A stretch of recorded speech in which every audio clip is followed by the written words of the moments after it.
Assalamualaikum warahmatullahi wabarakatuh. Perkenalkan, nama saya Rahmat Mainuddin dari Prodi Manajemen Fakultas Ekonomi dan Bisnis dari Universitas Buana Perjuangan Karawang. Dalam video kali ini saya akan mempresentasikan tugas teori pengambilan keputusan dalam kondisi tidak pasti.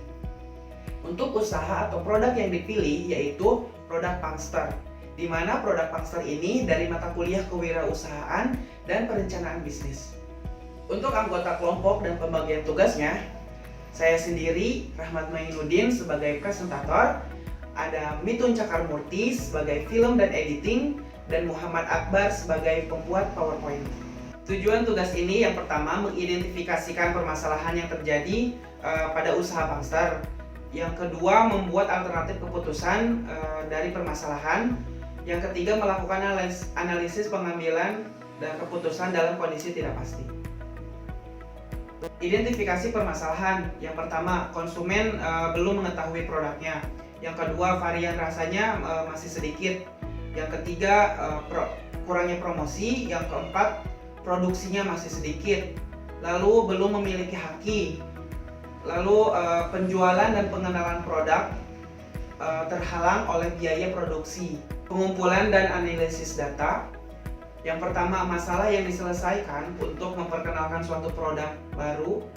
Yang harus dilakukan adalah melakukan pendekatan terlebih dahulu kepada si konsumen dengan komunikasi yang baik dan memberikan sebuah kepercayaan bahwa produk yang kita produksi adalah produk yang sangat baik, memberikan suatu testimoni untuk membangun kepercayaan konsumen karena tidak adanya biaya dan kondisi teknis produksi belum memadai.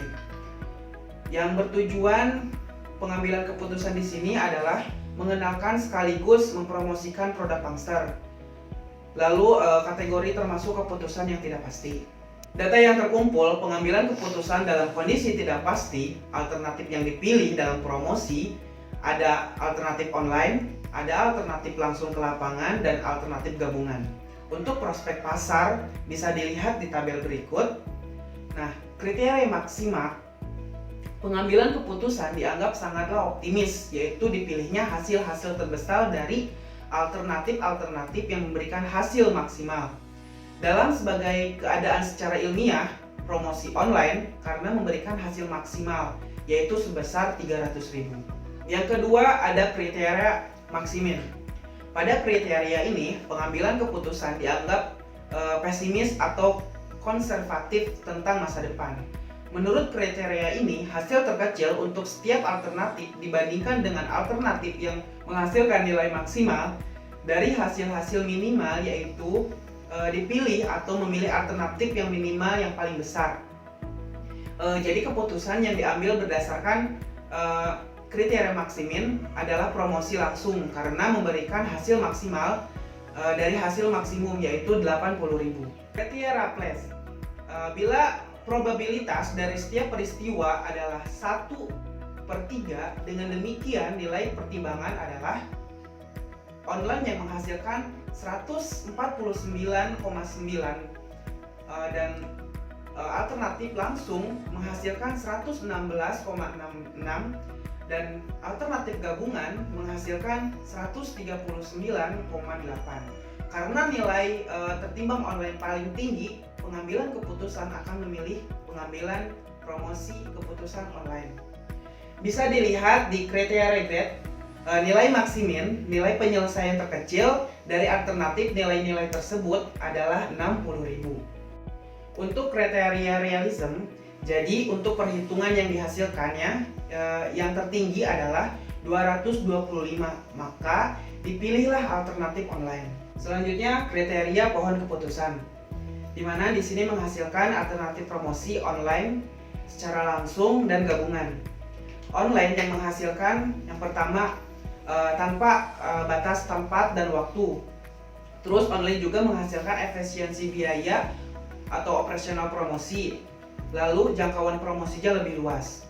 Nah, alternatif promosi dalam keadaan langsung atau turun langsung ke lapangan yang menghasilkan tempat waktunya terbatas, lalu biaya promosinya juga lebih murah.